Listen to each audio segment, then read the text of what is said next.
Assalamualaikum warahmatullahi wabarakatuh. Waalaikumsalam warahmatullahi wabarakatuh.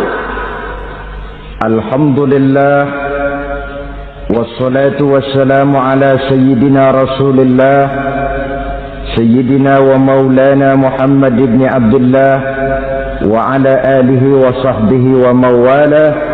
La haula wa la quwwata illa billah, amma ba'du. Bapak-bapak, ibu-ibu, saudara-saudara kaum muslimin rahimakumullah. Pada akhirnya yang gaiblah yang menentukan. Bertahun-tahun ngelancong, emang jodoh seret nggak jadi.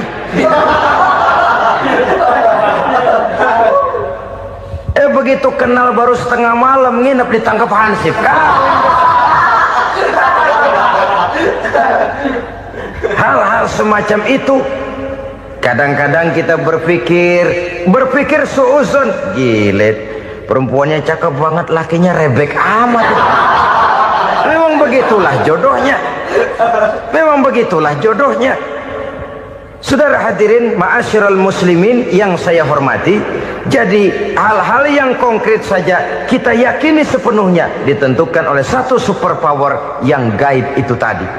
Dari sanalah segala ketentuan itu berangkat dan kesanalah segalanya akan kembali. Maka kepercayaan kepada yang gaib meluruskan gerak hidup seseorang dan itu akan mengantarkan dia kepada meraih kemenangan. Satu. Yang kedua, wa yuqimuna shalah.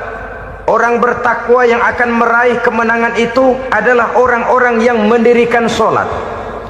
Kenapa sholat mengantarkan orang untuk meraih kemenangan? Yang jelas, inna sholata tanha anil fahsya'i wal munkar. Sholat mampu mencegah manusia dari perbuatan keji dan munkar. Banyak filsafat hidup yang terkandung di dalam sholat ini.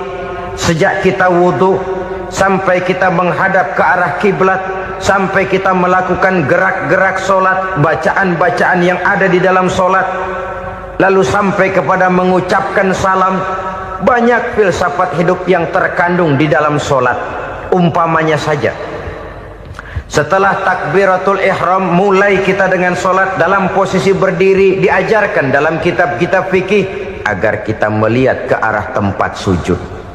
Ini kan filsafat kehidupan. Kalau kamu sholat dalam posisi berdiri, lihat tempat sujud. Jangan sholat mata jelalatan, sebab nanti bisa mengurangi kekhusyuan. Jadi wajar kalau yang dikatakan bahwa yang paling afdol adalah shaf yang di depan. Kenapa? Secara harfiah pengertiannya akan lebih mengundang kekhusyuan. Kenapa? Kalau kita di shaf paling depan di masjid umpamanya paling banter kita lihat tembok. Tapi kalau kita shaf di tengah atau di belakang, orang-orang di depan kita pun akan kelihatan. Yang bajunya loreng, yang bajunya genggang, yang bajunya macam-macam. Kita lihat, kadang-kadang kita pikirin, ada yang bajunya bolong. Kita sholat tapi dalam hati, nih orang bajunya robek yang nggak tahu apa. Ada saja hal-hal yang mengusik kekhusyuan kita. Oleh sebab itu diajarkan dalam posisi berdiri, lihat, arahkan pandangan matamu kepada tempat sujud. Ini kan filsafat kehidupan. Maksudnya apa? Kalau lagi diri lihat dong tempat sujud. Kalau udah di atas ingat dong sama yang bawah. Kalau sudah tinggi ingat dong dari mana kamu berangkat. Kalau sudah berkuasa bantu dong yang lemah. Kalau sudah kaya santuni dong yang miskin. Kalau sudah alim bimbing dong yang awam. Ini filsafat kehidupan. Dalam posisi berdiri kau lihat tempat sujud. Ini akan melahirkan kepekaan sosial di mana seseorang mau tahu kepada orang lainnya. Bagaimanapun kaya kita, tinggi pangkat dan jabatan kita, jikalau hidup hanya untuk kepentingan perut sendiri saja, rasanya belum membawa manfaat di dalam kehidupan kita. Tapi efek yang tertinggi sesungguhnya, sholat mencegah manusia dari perbuatan keji dan munkar.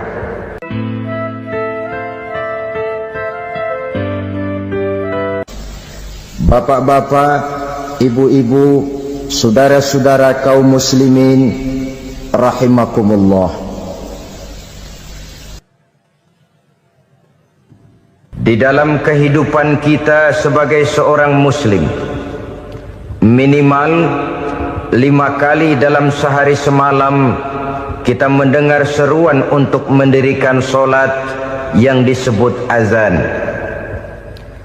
Ada kalimat menarik di dalam kalimat azan itu, yakni seruan hayya 'alal falah, marilah menuju kepada keberuntungan, marilah meraih kemenangan. Seruan ini adalah kecenderungan dari setiap manusia, apapun warna kulitnya. Artinya, setiap orang dalam hidup selalu ingin meraih dan mencari kemenangan. Kemenangan akan melahirkan kepuasan batin, dan kepuasan batin memberikan kebahagiaan. Sedangkan kekalahan melahirkan penderitaan batin, dan penderitaan batin menjerumuskan seseorang di dalam berbagai bentuk kerugian. Jikalau inilah seruan azan, maka masalahnya ialah apa yang menyebabkan kita meraih kemenangan. Al-Quranul Karim memberikan tuntunan dan ajaran kepada kita bahwa orang-orang yang memperoleh kemenangan itu tidak lain adalah orang-orang yang bertakwa. Hanyalah mereka yang bertakwa kepada Allah Subhanahu wa ta'ala pada akhirnya akan tampil sebagai pemenang. Lalu siapa orang yang bertakwa itu? Dijelaskan dalam awal-awal Al-Baqarah, orang yang bertakwa yang akan meraih kemenangan. Pertama, allazina yu'minuna bil ghaib, yaitu orang-orang yang beriman kepada yang gaib, percaya bahwa ada alam yang gaib, alam yang abstrak, alam yang tidak bisa dijangkau oleh salah satu daripada panca indera kita. Mereka percaya dan beriman kepada adanya malaikat, beriman kepada adanya iblis dan jin, beriman kepada adanya alam kubur, beriman kepada adanya alam mahsyar, beriman kepada adanya alam akhirat, beriman kepada adanya surga dan neraka. Beriman bukan cuma sekedar beriman dalam ucapan bibir saja, tetapi beriman yang nilai iman itu mampu mewarnai gerak dan gaya hidupnya. Iman yang meresap sampai ke tulang sumsum, kemudian memberikan dampak positif di dalam kehidupan manusia. Alam, kita tahu, adalah sesuatu yang selain Allah, dan Allah bukanlah alam. Apapun namanya selain daripada Allah, itu adalah alam. Alam pada hakikatnya terbagi menjadi dua. Ada alam syahadah, alam nyata, alam konkret, alam yang bisa dijangkau oleh salah satu indera kita. Kemudian ada alam ghaib, alam yang tidak bisa dijangkau oleh panca indera kita, alam metafisika, alam abstrak, alam yang wajib kita imani keberadaannya. Kita percaya bahwa malaikat itu ada, kita percaya kepada jin, bahwa jin itu ada, kita percaya kepada adanya iblis dan setan. Bukan percaya kepada iblis dan setannya, percaya bahwa iblis dan setan itu ada. Itu termasuk salah satu daripada sifat orang yang bertakwa kepada Allah. Saudara-saudara kaum muslimin rahimakumullah, kecenderungan pembangunan yang lebih bersifat materialistis biasanya menggeser aspek kehidupan rohani. Orang berpikir empiri, dan dalam pola pikir yang demikian, maka alam gaib tidak lagi mendapat perhatian. Aspek kehidupan yang bersifat rohaniah malah mulai ditinggalkan. Akibatnya terjadilah kepincangan di dalam kehidupan kita. Pernah ada satu pengalaman pribadi dalam perjalanan kembali ke tanah air. Dalam pesawat di sebelah kanan saya duduklah seorang Jerman namanya Heiner Simonsen. Iseng saya ajak kenalan, saya ajak ngobrol, saya tanya dia. Saya bilang, Mas Henner ini, kalau pesawat yang kita tumpangi ini jatuh ke bawah, kira-kira apa yang bakal terjadi, Mas? Dia bilang, kita semua akan mati. Begitu? Iya. Oke. Apa itu mati? Tanya saya. Dia bilang, untuk tahu apa itu mati, kita harus tahu lebih dahulu apa itu hidup. Saya pikir nih bule bisa ngomong juga.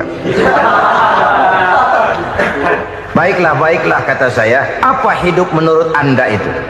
Oh, hidup itu dia bilang, kalau seluruh anggota badan kita bekerja secara normal, paru-paru memompa darah secara normal, jantung berdetak secara normal, sel-sel tubuh bekerja secara fit, dan organisme tubuh hanya mau bekerja secara normal, dia bilang, kalau kita memberi makan yang cukup, menu yang teratur, dan gizi yang lengkap. Saya bilang, kesimpulannya apa, Ner? Dia jawab, hidup adalah dari tangan ke mulut. Life is from the hand to the mouth, kata dia. Hidup adalah dari tangan ke mulut. Jadi masalah hidup tidak lebih daripada masalah isi perut. Orang pergi pagi, pulang sore, peras keringat, banting tulang, perut yang dibelain. Saya bilang, you are wrong. Sampean salah, Ner. Kamu orang Islam bukan? Bukan. Pantas. Kenapa saya salah? Dia bilang, ya jelas salah. Salahnya di mana? Kamu ini manusia. Kalau hidup cuma dari tangan ke mulut, saya bilang, kambing di kampung saya juga begitu pikirannya, Ner. Itu kambing di kampung saya, asal perutnya kenyang, sudah hidup dia. Perkara besok bagaimana, lusa prospeknya macam mana, bulan depan ada apa, kambing nggak pernah mikir.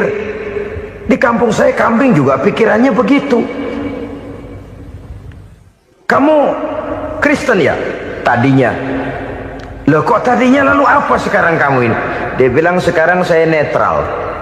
Saya tidak beragama, tapi saya percaya kepada Tuhan sebagai pencipta alam. Saya ingat benar dia bilang, I haven't any religious, but I believe to God as the creator of the world. Kenapa bisa netral begitu, Ner? Habis saya bingung katanya. Islam bilang Islam baik, Kristen bilang Kristen baik, Hindu Buddha bilang Hindu Buddha baik, semua agama baik. Saya netral sekalian, nggak beragama. Yang penting saya percaya kepada Tuhan. Saya bilang, Ner, kamu ini kayak orang mau beli celana, lalu bingung. Yang satu bilang Levi's bagus, yang satu bilang Blue Jean hebat, yang satu bilang Wool England hebat. Celana ini hebat, celana itu bagus, celana ini hebat, semua celana bagus, kamu bingung. Akhirnya netral, tidak pakai celana. Itu juga salah. Saya pikir-pikir, kemudian saya melihat bahwa dua pola berpikir Henner ini nampaknya sudah mulai menggejala di lingkungan masyarakat bangsa kita. Disadari atau tidak, secara jujur kita harus berkata, dua pola pemikiran Henner ini mulai berkembang di tengah masyarakat bangsa kita. Pertama, pola pikir materialisme. Hidup adalah dari tangan ke mulut. Masalah hidup tidak lebih masalah isi perut. Itu yang perlu dibela, dan disitulah arti kehidupan. Pergi pagi, pulang sore, peras keringat, banting tulang untuk mempertahankan perut.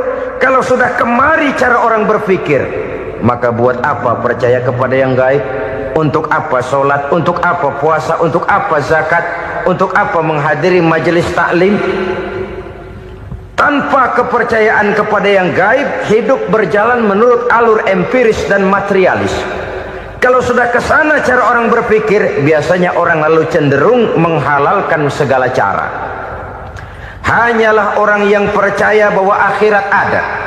Hanyalah orang yang percaya bahwa alam kubur itu ada. Hanyalah orang yang percaya bahwa malaikat itu ada, hidupnya akan lebih terarah dan terkendali. Karena kepercayaan kepada yang gaib, yang merupakan fase daripada kehidupan setelah hidup yang sekarang ini, mewarnai gerak pribadi seseorang di dalam dia melakukan kegiatan hidupnya. Pola berpikir materialisme, disadari atau tidak, mulai menggejala di lingkungan masyarakat bangsa kita. Hidup tidak lebih dari urusan tangan ke mulut, mulut ke tangan, tangan ke mulut. Asal perut sudah kenyang, hiduplah sudah. Perkara bagaimana prospek hari yang akan datang, bagaimana akhirat, tidak jadi persoalan. Ini yang oleh Nabi diperingatkan, ad-dunya sijnul mu'min wa jannatul kafir. Dunia adalah penjara bagi orang beriman dan surga bagi orang kafir. Dulu di zaman Belanda hadis ini pernah disalah tafsirkan, disalah artikan, digunakan sebagai senjata untuk mengkebiri dan membuat impoten umat Islam. Sudahlah umat Islam gak usah macam-macam, kata Belanda. Dunia ini kan penjara buat orang Islam, surga buat orang kafir. Di penjara jangan bertingkah.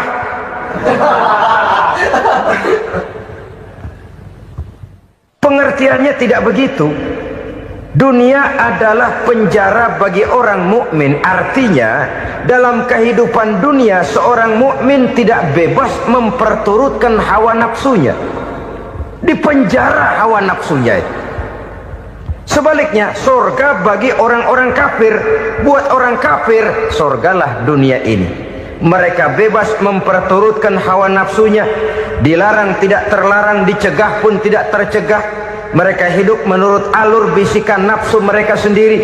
Kemudian bila ajal datang, maut merenggut nyawa, selesailah surganya sampai di situ. Maka bagi orang-orang yang tidak percaya kepada adanya akhirat, kepada adanya alam gaib, surganya sebatas umurnya. Sekali lagi, surganya sebatas umurnya. Bila umur selesai, ajal pun datang merenggut nyawa, selesailah sudah surganya sampai di situ. Alangkah pendeknya perjalanan orang-orang yang tidak percaya kepada alam gaib ini. Bagi kita mukmin, jikalau kita mampu memenjarakan hawa nafsu, kita bisa bahagia di dunia ini. Dan Islam memang tidak menyuruh kita sengsara di dunia. Raih dunia, kejar dunia, gapai dunia sebagai alat untuk mencapai kebahagiaan di akhirat nanti. Hidup adalah satu perjalanan panjang yang terbentang sejak kita terlahir dari alam rahim sampai kepada alam akhirat nanti. Andai kata kita gagal meraih kebahagiaan di dunia, toh kita masih punya akhirat. Tapi jangan jadi dalil yang melemahkan semangat. Biarin dah kita di dunia kebelangsak, yang penting akhirat. Akhirnya dunia benar-benar kebelangsak. Bagaimana dunia ini bisa kita raih, dan bagaimana meraih dunia untuk menunjang kepentingan akhirat nanti. Yang kedua, dari pikiran Heiner yang saya lihat menggejala di lingkungan masyarakat bangsa kita, timbulnya manusia-manusia netral. Seolah-olah Tuhan yes, agama no. Sama Tuhan percaya, agama ogah. Tuhan ngangguk, giliran agama godeng. Padahal hampir dalam setiap ayat dalam Quran, kata-kata amanu biasanya bergandeng dengan wa amilus sholihat. Iman dan amal soleh. Ini sebagai isyarat Tuhan dan agama jangan pernah dipisah-pisah. Apabila kita bertuhan, maka kita harus beragama. Apabila kita beragama, maka agama itu harus bersumberkan dari Tuhan yang kita imani itu. Tidak mungkin kita pisah, Tuhan yes, agama no. Sama Tuhan percaya tapi agama bikin sendiri. Sembayangnya cukup bengong 2 jam madep ngulon.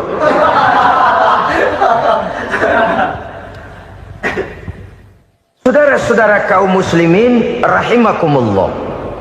Jadi dengan demikian, agama yang kita akui merupakan unsur mutlak di dalam pembangunan sekarang ini, merupakan bagian dari kehidupan yang menuntun kita bahwa di balik alam nyata ini, di balik alam syahadah ini ada alam gaib.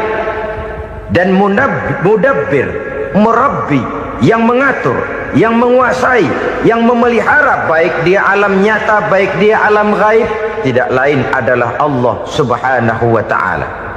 Di sana ada satu super power, satu maha kekuatan yang kita perlu bersandar kepadanya. Sebagai makhluk nyata yang hidup di alam nyata, berbuatlah secara nyata sebagaimana harusnya kita berbuat. Karena Islam jelas bukan agamanya orang pemalas. Islam jelas bukan agamanya orang yang mengajarkan setelah selesai sholat boleh duduk, nggelenggem ayam-ayam, ndelohom, menghitung bintang di langit sambil menunggu keajaiban. Tidak. Islam adalah agama yang mengajarkan apabila sholat sudah selesai kamu kerjakan, bertebaranlah di permukaan bumi, cari karunia Tuhanmu. Jangan hidup berpangku tangan menunggu keajaiban. Karena hidup bukan undian. Jangan berharap untung besar tanpa mau peras keringat. Tapi di sebalik itu toh kita juga harus yakin bahwa di sisi usaha nyata yang kita lakukan ada satu super power, satu maha kekuatan gaib yang menentukan berhasil dan tidaknya usaha kita. Kepercayaan kepada hal semacam inilah yang mendorong kita untuk mempunyai sandaran vertikal, agar jikalau usaha ini berhasil, kita tidak lupa diri dan lupa daratan. Jikalau usaha ini gagal, kita tidak putus asa dan buruk sangka, tidak cupik pandangan dan sempit hati, tapi mampu melihat persoalan dengan kacamata putih sambil husnuzon kepada Allah Subhanahu wa ta'ala. Kita percaya malaikat itu ada. Ada yang namanya Raqib dan Atid, mengawasi gerak hidup kita sampai kepada gerak hati kita. Ini memberikan sugesti agar kita berhati-hati, tidak sejengkal tanah pun kita bisa berlindung dari pengawasan Raqib dan Atid. Ada Munkar Nakir yang akan menyoal kita di alam kubur. Ada malaikat Malik, penjaga neraka. Ada malaikat Ridwan yang menjaga surga. Kita percaya kepada adanya jin, kita percaya kepada adanya setan, iblis. Percaya kepada adanya, bukan mempercayai si setan, si iblis lalu menjadikannya sebagai teman. Tidak. Percaya bahwa mereka itu ada dan merupakan makhluk Allah yang gaib yang diciptakan Allah Azza wa Jalla. Kepercayaan kepada alam gaib memberikan motivasi terhadap gerak lahir manusia, sehingga dengan motivasi kepercayaan kepada yang gaib, gerak lahir jadi lebih terarah, jadi lebih terpelihara. Pernah seseorang bertanya, "Pak, apakah adanya akhirat bisa dibuktikan secara ilmiah?" Saya bilang tidak bisa, tidak bisa. Kenapa? Karena yang berangkat nggak pernah pulang kembali lagi. Kalau dia pulang kemari bisa kita tanya bagaimana enak di sono. Cuma secara moral saya katakan, lebih beruntung orang yang percaya kepada akhirat daripada yang tidak. Sekarang saudara percaya akhirat ada, lalu saudara baik-baik di dunia, sholat, puasa, zakat, menolong orang lain, menebarkan kebajikan. Saudara mati, andai kata akhirat tidak ada, toh dalam hidup saudara sudah berbuat baik. Paling tidak nama saudara akan dikenang sebagai orang baik. Sebaliknya, saudara percaya, kata saya, bahwa akhirat tidak ada, lalu hidup semau-maunya, tenggelam dalam maksiat dan munkarat, menentang Allah, tidak mau ruku dan sujud. Lalu saudara mati, kemudian akhirat ada. Ayo, mau apa?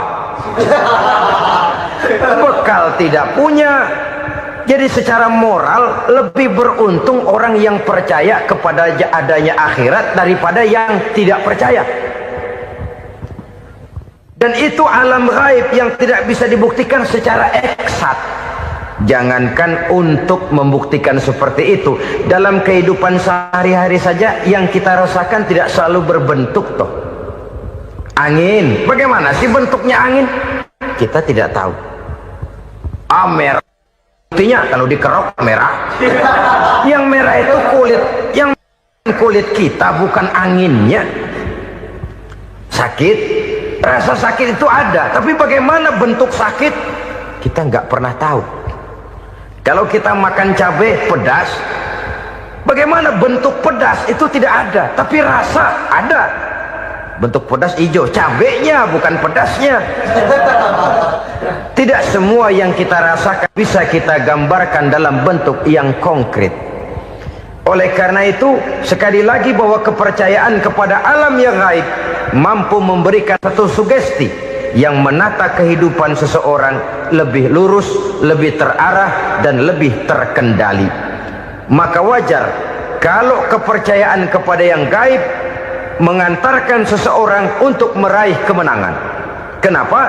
Dia percaya kepada yang gaib, bahwa akhirat ada, bahwa alam kubur ada, bahwa pertanggungan jawab itu ada. Maka dia lalu tidak hidup saenae udele dewe, itu loh.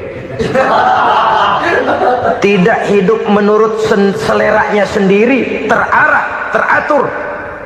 Ini cirinya yang pertama. Orang bertakwa yang akan meraih kemenangan, mereka beriman, mereka percaya kepada yang gaib.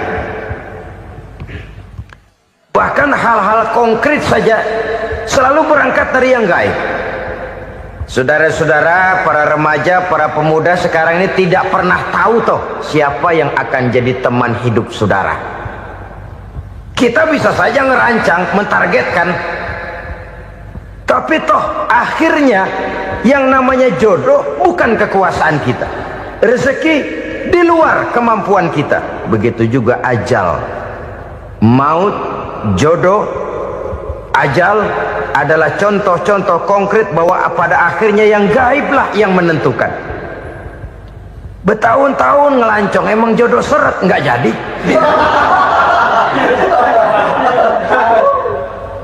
Begitu kenal baru setengah malam nginep ditangkap hansip kan. Hal-hal semacam itu kadang-kadang kita berpikir suuzon, gilet, perempuannya cakep banget, lakinya rebek amat. Memang begitulah jodohnya. Memang begitulah jodohnya. Saudara hadirin ma'asyiral muslimin yang saya hormati, jadi hal-hal yang konkret saja kita yakini sepenuhnya ditentukan oleh satu superpower yang gaib itu tadi. Dari sanalah segala ketentuan itu berangkat dan kesanalah segalanya akan kembali. Maka kepercayaan kepada yang gaib meluruskan gerak hidup seseorang dan itu akan mengantarkan dia kepada meraih kemenangan. Satu. Yang kedua, wa yuqimunas shalah. Orang bertakwa yang akan meraih kemenangan itu adalah orang-orang yang mendirikan sholat. Kenapa sholat mengantarkan orang untuk meraih kemenangan? Yang jelas, inna sholata tanha anil fahsya'i wal munkar. Sholat mampu mencegah manusia dari perbuatan keji dan munkar. Banyak filsafat hidup yang terkandung di dalam sholat ini. Sejak kita wudhu sampai kita menghadap ke arah kiblat, sampai kita melakukan gerak-gerak sholat, bacaan-bacaan yang ada di dalam sholat, lalu sampai kepada mengucapkan salam. Banyak filsafat hidup yang terkandung di dalam sholat. Umpamanya saja, setelah takbiratul ihram mulai kita dengan sholat dalam posisi berdiri, diajarkan dalam kitab-kitab fikih agar kita melihat ke arah tempat sujud. Ini kan filsafat kehidupan. Kalau kamu sholat dalam posisi berdiri, lihat tempat sujud. Jangan sholat mata jelalatan, sebab nanti bisa mengurangi kekhusyuan. Jadi wajar kalau yang dikatakan bahwa yang paling afdol adalah shaf yang di depan. Kenapa? Secara harfiah pengertiannya akan lebih mengundang kekhusyuan. Kenapa? Kalau kita di shaf paling depan di masjid umpamanya paling banter kita lihat tembok. Tapi kalau kita shaf di tengah atau di belakang, orang-orang di depan kita pun akan kelihatan. Yang bajunya loreng, yang bajunya genggang, yang bajunya macam-macam. Kita lihat, kadang-kadang kita pikirin, ada yang bajunya bolong. Kita sholat tapi dalam hati, nih orang bajunya robek yang nggak tahu apa. Ada saja hal-hal yang mengusik kekhusyuan kita. Oleh sebab itu diajarkan dalam posisi berdiri, lihat, arahkan pandangan matamu kepada tempat sujud. Ini kan filsafat kehidupan. Maksudnya apa? Kalau lagi diri lihat dong tempat sujud. Kalau udah di atas ingat dong sama yang bawah. Kalau sudah tinggi ingat dong dari mana kamu berangkat. Kalau sudah berkuasa bantu dong yang lemah. Kalau sudah kaya, santuni dong yang miskin. Kalau sudah alim, bimbing dong yang awam. Ini filsafat kehidupan. Dalam posisi berdiri, kau lihat tempat sujud. Ini akan melahirkan kepekaan sosial, di mana seseorang mau tahu kepada orang lainnya. Bagaimanapun kaya kita, tinggi pangkat dan jabatan kita, jikalau hidup hanya untuk kepentingan perut sendiri saja, rasanya belum membawa manfaat di dalam kehidupan kita. Tapi efek yang tertinggi sesungguhnya, solat mencegah manusia dari perbuatan keji dan munkar. Perbuatan keji dan munkar, walaupun kelihatannya mendatangkan uang, membawa keuntungan, tapi itu keuntungan semu, keuntungan sementara. Dengan menipu orang lain kita bisa dapat untung, tapi tidak membawa berkah. Dan itu adalah kerugian besar dalam kehidupan kita. Maka untuk meraih kemenangan harus dimulai dengan membentuk kepribadian yang tegar, memiliki sandaran vertikal yang langsung kepada Allah Subhanahu wa ta'ala. Dan itu hanya bisa kita tempuh melalui jalur ibadah formal yang sudah ditentukan Allah, yakni solat yang 5 waktu. Untuk memperkuat itu ada solat-solat sunnah, rawatib, nawafil sebagai terminal-terminal kontrol cadangan untuk memelihara stabilitas temperatur batin di dalam kita berhubungan dengan zat yang maha gaib, yaitu Allah Subhanahu wa ta'ala. Orang sering bertanya, Pak, itu tetangga saya nggak sholat, duitnya nggak habis-habis, Pak. Nggak sholat tapi mobilnya tambah terus. Nggak sholat tapi usahanya makin maju. Tapi di sisi lain ada orang yang rajin sholat, rezekinya butak bener. Anaknya mana kurus, mana korengan.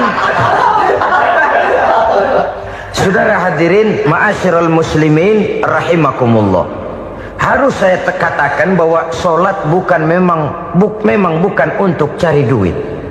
Solat adalah sandaran vertikal kita kepada Allah. Sedangkan soal rezeki itu berkaitan dengan sifat Allah maha pengasih dan maha penyayang. Allah maha pengasih, siapapun dikasih kalau mau usaha. Allah maha penyayang, tidak semua orang disayang oleh Allah Azza wa Jalla. Dan belum tentu banyak harta itu merupakan nikmat. Mungkin juga istidraj. Artinya istidraj itu dikasih tapi diambulin, kalau bahasa Betawinya. Dikasih tapi diambulin, itu bukan merupakan nikmat sesungguhnya, lebih merupakan azab dari Allah Subhanahu wa ta'ala.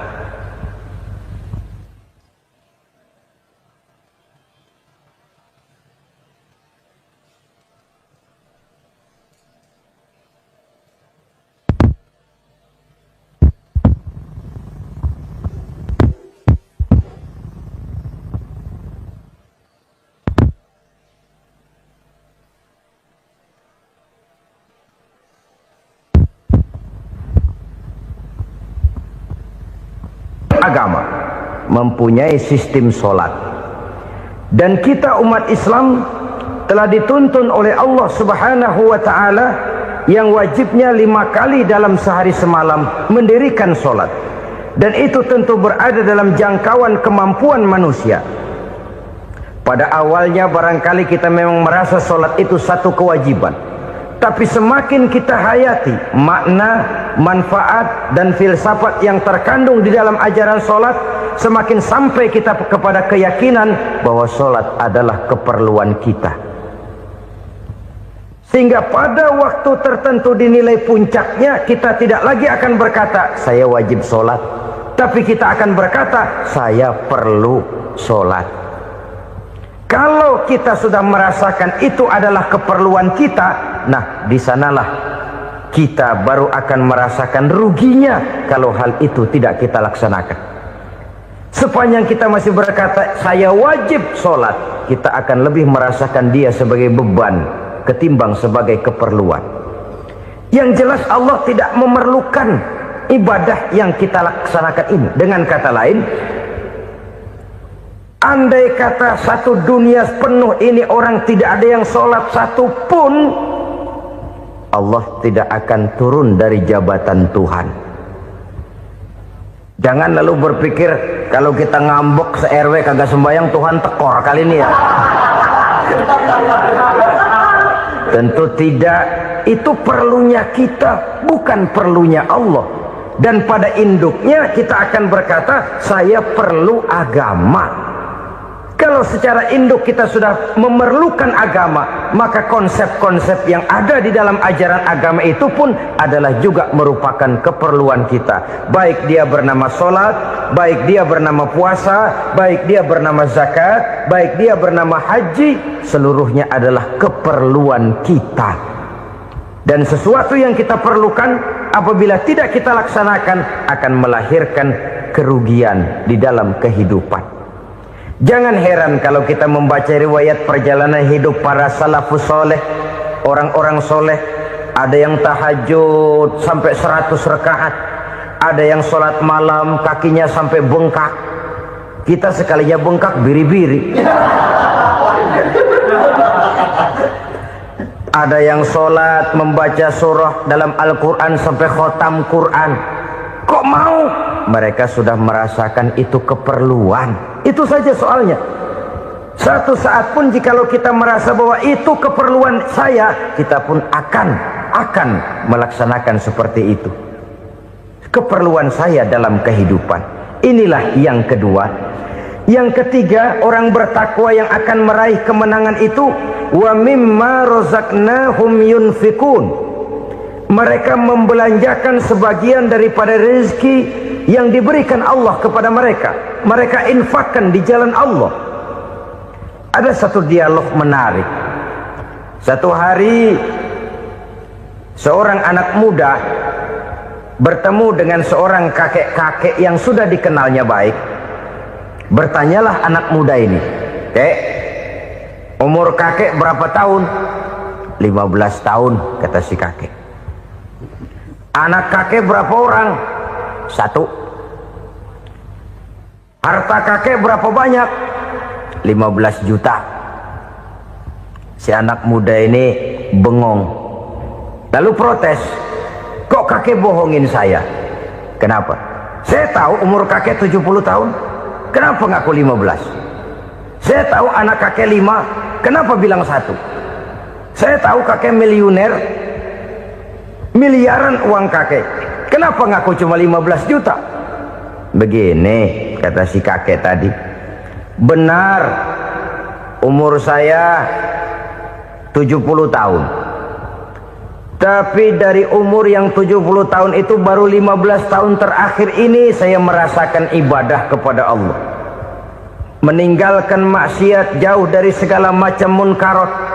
Maka yang 15 tahun inilah yang benar-benar saya rasakan sebagai umur saya.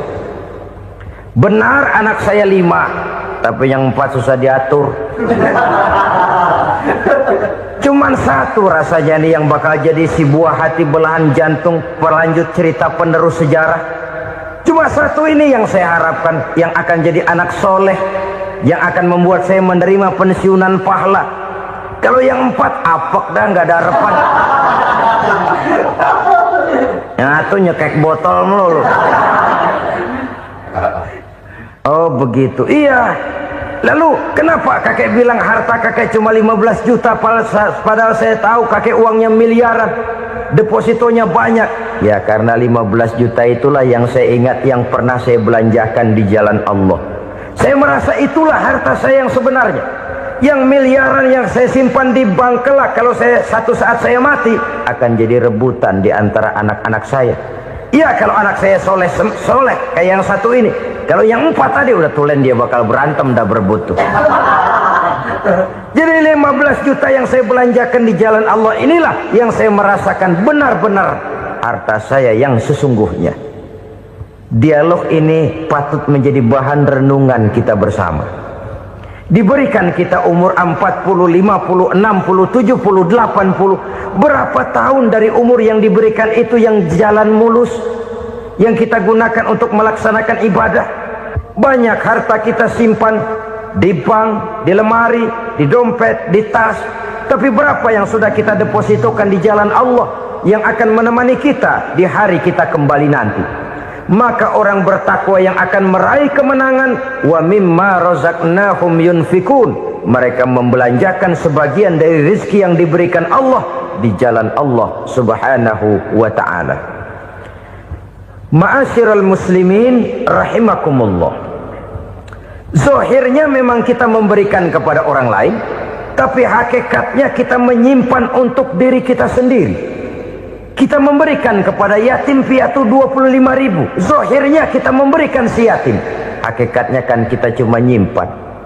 Saya berikan, titip kepadamu, ini untuk saya di akhirat. Kau boleh belikan baju, kau boleh belikan untukmu makan, kau boleh bayarkan sekolahmu. Ini untuk saya. Hakikatnya kita nyumbang masjid 1 juta, zahirnya kita berikan kepada panitia masjid, tapi hakikatnya kan cuma titip 1 juta ya, untuk saya di alam kubur nanti.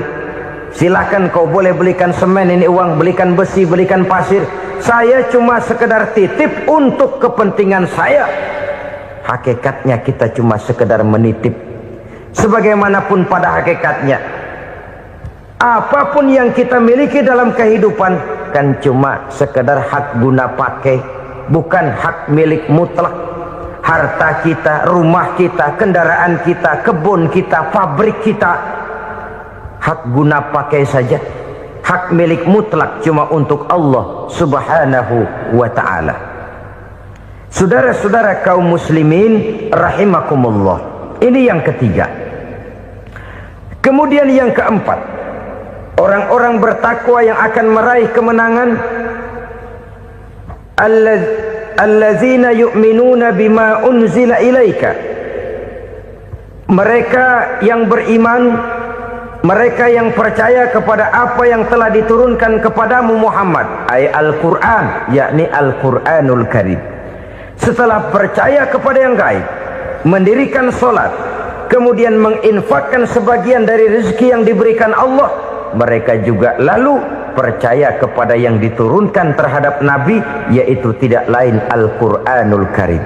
Sekali lagi di sini, percaya bukan hanya sekedar percaya saja, tetapi percaya lalu menjadikan Al-Quran itu sebagai pedoman hidup. Sebab memang Al-Quran itu adalah GBHM, garis-garis besar haluan muslim. Apa yang harus kita lakukan, apa yang harus tidak kita lakukan, bagaimana mestinya kita bertingkah laku dan berbuat, seluruhnya tercantum di dalam Al-Quranul Karim. Itu sebabnya ketika satu hari Aisyah ditanya bagaimana akhlak Rasul, beliau menjawab, kana Rasulullah sallallahu alaihi wasallam khuluquhul Quran. Akhlak daripada Rasulullah tidak lain adalah Al-Quran. Jawaban simpel ini memberikan gambaran bahwa keseluruhan daripada konsepsi Quran sudah diterjemahkan dalam kehidupan Rasulullah sallallahu alaihi wasallam. Karena kita tahu akhlak adalah keseluruhan dari gerak hidup manusia. Sejak ia berpribadi, berumah tangga, bertetangga, bermasyarakat, sampai kepada berbangsa dan bernegara, Al-Quran tetap memberikan sentuhan nilainya. Oleh karenanya, orang-orang yang bertakwa adalah orang-orang yang menjadikan Al-Quran sebagai pedoman dalam kehidupannya. Dan kita yakini Al-Quran diturunkan kepada Nabi Muhammad bukan merupakan produk Nabi Muhammad. Isi dan redaksinya langsung dari Allah Subhanahu wa ta'ala. Kemudian cirinya yang kelima, orang bertakwa yang akan meraih kemenangan itu, wa ma unzila min qablika. Tidak hanya sekedar percaya kepada yang diturunkan terhadap Nabi Muhammad, yaitu Al-Quran, mereka juga percaya kepada apa yang pernah diturunkan kepada para nabi, kepada para rasul sebelum Nabi Muhammad. Percaya kepada adanya suhuf, percaya kepada adanya Taurat, percaya kepada adanya Injil, percaya bahwa Allah dahulunya sudah menurunkan Taurat kepada Musa, percaya bahwa Allah sudah menurunkan Injil kepada Isa, percaya Injil ada, Taurat ada, diturunkan Allah untuk Isa dan Musa, tetapi tidak wajib mengamalkannya karena kita sudah diberikan Al-Quranul Karim. Ini yang perlu saya garis bawahi. Kita percaya Allah telah menurunkan Injil dahulu kepada Isa. Kita percaya bahwa Allah telah menurunkan Taurat dahulunya kepada Nabi Musa. Kadang-kadang ini dijadikan dalih, dikacaukan pengertiannya. Quran saja mengajarkan bahwa orang yang bertakwa harus percaya kepada Injil, maka pakailah Injil. Apalagi kalau ayat sebelumnya ditilap, dihapus, dihilangkan, Injilnya yang ditekankan, maka akan terjadilah penekanan yang salah arah. Karena salah arah akhirnya bisa merusak dan menghancurkan akidah. Ketika Rasul suatu saat pernah ditanya orang, "Ya Rasul, bagaimana sikap kita sebagai muslim terhadap Injil yang ada sekarang?" Beliau menjawab, "La tukadzibuhu jami'an wa la tusaddiquhu jami'an." Jangan didustakan seluruhnya, jangan juga dibenarkan semuanya. Artinya, ini sudah merupakan gambaran dari Rasul bahwa dalam Injil yang ada sekarang masih ada ajaran-ajaran tauhid yang dibawa oleh Nabi Isa dan diajarkan kepada umatnya. Tapi juga dalam Injil yang sekarang ini sudah terkena intervensi dan investasi manusiawi. Karena itu Rasul menyimpulkan, la tukadzibuhu jami'an wa la tusaddiquhu jami'an. Jangan didustakan semua, jangan dibenarkan seluruhnya. Kita memang percaya Allah telah menurunkan Injil kepada Nabi Isa dulu, tapi kita tidak wajib mengamalkan Injil. Kita percaya Allah telah menurunkan Taurat kepada Nabi Musa, tapi kita tidak wajib mengamalkan kitab ajaran Taurat. Yang wajib kita percayai dan kita amalkan hanyalah Al-Quranul Karim. Kenapa? Oleh karena baik yang ada di dalam Taurat, baik yang ada di dalam Injil, tentu tercakup di dalam Al-Quran sebagai kitab terakhir yang diturunkan oleh Allah Subhanahu wa Ta'ala. Dan itu wajar. Kalau seorang pejabat mau mengeluarkan satu keputusan baru, tentu dia harus meninjau keputusan-keputusan lama. Andai kata dianggap tidak berlaku, dianggap tidak relevan lagi, maka keputusan-keputusan lama itu tentu sudah dianggap tidak berlaku. Sebagian daripada aturan-aturan dalam keputusan lama yang masih dianggap relevan tercantum dalam keputusan baru yang wajib diamalkan. Begitulah hubungannya antara Al-Quran, Taurat, Zabur, dan Injil. 4 kitab samawi yang diturunkan Allah masing-masing kepada Zabur untuk Nabi Daud, Taurat untuk Nabi Musa, dan Injil untuk Nabi Isa alaihi wassalatu wassalam. Ketiga-tiga kitab itu kita percayai adanya. Kita yakini Allah telah menurunkan Zabur, Taurat, dan Injil, tapi kita tidak wajib mengamalkannya. Yang wajib kita mengamalkannya sekarang ini tidak lain hanyalah Al-Quranul Karim saja, karena ia mencakup apa yang ada di dalam Zabur, apa yang ada di dalam Taurat, dan apa yang ada di dalam Injil. Keotentikannya bisa dipertanggungjawabkan. Ya, tapi kan Nabi Muhammad sudah mati 14 abad yang lalu, dan di zaman beliau Al-Quran kan belum dikodifikasikan, belum ditulis. Bagaimana keotentikannya bisa dipertanggungjawabkan? Mudah saja. Allah berjanji, "Inna nahnu nazzalna dzikra wa inna lahu lahafizun." Kami yang menurunkan Al-Quran dan kami yang akan menjaga dan memeliharanya. Allah turunkan Quran, Allah menjaganya. Bagaimana cara Allah menjaga Al-Quran itu? Banyaknya orang-orang yang hafaz Al-Quran. Hafaz Al-Quran 30 juz, 114 surah, 6.666 ayat. Sehingga jangankan satu kata, jangankan satu ayat, satu kalimat saja berubah sudah akan timbul reaksi dan mudah dimengerti. Kenapa? Banyak orang-orang yang hafaz Al-Quran. Sedangkan pada setiap akhir tahun biasanya malaikat Jibril selalu mengadakan checking terhadap ayat-ayat yang diturunkan pada waktu itu. Di zaman Nabi sendiri sudah ada usaha kodifikasi. Dan yang lebih luar biasa lagi, sampai hari ini tidak seorang pun mampu membuat satu ayat saja semacam Al-Quran.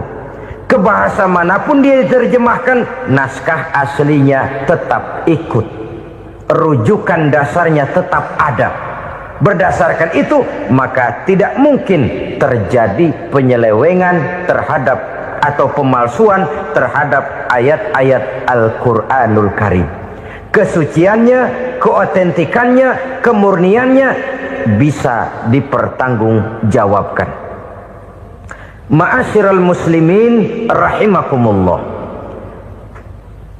Oleh karenanya, konsepsi dasar daripada ajaran Islam ini memang tidak lain adalah Al-Quran dan Sunnah. Isi daripada agama Islam yang merupakan iman, Islam dan ihsan, konsepsi dasarnya tidak lain adalah Al-Quran dan Sunnah Rasulullah Sallallahu Alaihi Wasallam. Maka yang kita perlukan sekarang ini adalah terjemahan Al-Quran di dalam kehidupan kita. Dengan demikian, maka gaya kehidupan yang lebih Qurani itulah yang kita dambakan. Kita perlu memang terjemahan Quran dalam bahasa Inggris, dalam bahasa Belanda, dalam bahasa Jepang, tapi yang lebih kita perlukan adalah terjemahan Quran di dalam kehidupan kita. Konsekuen, tidak memanipulasi, ringan sama kita jinjing, berat sama kita pikul. Jangan kalau lempengan ayat Quran tuh kira-kira enak diamalin, keras teriakan kita. Giliran kira-kira ayat Quran itu mukul kepala kita sendiri, diam kita. Itu ciri yang pernah disindir Allah dalam awal-awal Baqarah juga. Ciri beragamanya orang yang munafik. Kullama adha'a lahum masyawfi, kata Allah, wa iza azlama alaihim qamu. Apabila terang mereka jalan, apabila gelap mereka berhenti. Artinya, kalau kira-kira di Islam nguntungin, rame-rame pada teriak Islam. Tapi ketika diminta untuk berjuang, ketika dituntut untuk berkorban, rame-rame mengundurkan diri. Nasib agama tidak ubahnya seperti daun pisang yang dikait orang di tepi jalan lantaran tak berpayung di ketika hari hujan. Manakala hujan usailah sudah, daun itu pun dicampakkan di tepi jalan, diinjak pula orang nan lalu. Artinya, orang menjadikan agama cuma sebagai lipstick, decoration only, tidak konsekuen. Hanya pada saat-saat kelihatannya Islam membawa keuntungan, rame-rame orang teriak-teriak tentang Islam. Tapi jikalau diminta berjuang, jikalau dituntut untuk berkorban, biasanya rame-rame juga mengundurkan diri. Jangan heran kalau mayoritas hitungan kita, tapi minoritas peranan kita. Kuantitas kita dalam jumlah, tapi dalam kualitas kita lebih sering jadi penonton daripada jadi pemain. Padahal itu sangat tidak boleh terjadi. Umat Islam di Indonesia harus bangkit. Umat Islam di Indonesia harus sadar akan keberadaannya. Tidak boleh hanya jadi penonton berpangku tangan. Karena memang agama kita juga mengajarkan untuk konsekuen di dalam menjabarkan ajaran-ajaran daripada agama kita. Kita sering jatuh menjadi umat yang lemah oleh karena kita ini tidak pandai menggalang kebersamaan yang diakibatkan tidak konsekuennya kita. Diistilahkan bahwa umat Islam di dalam menggalang kebersamaannya itu harus seperti orang main sepak bola. Saudara-saudara kan tahu orang main sepak bola itu.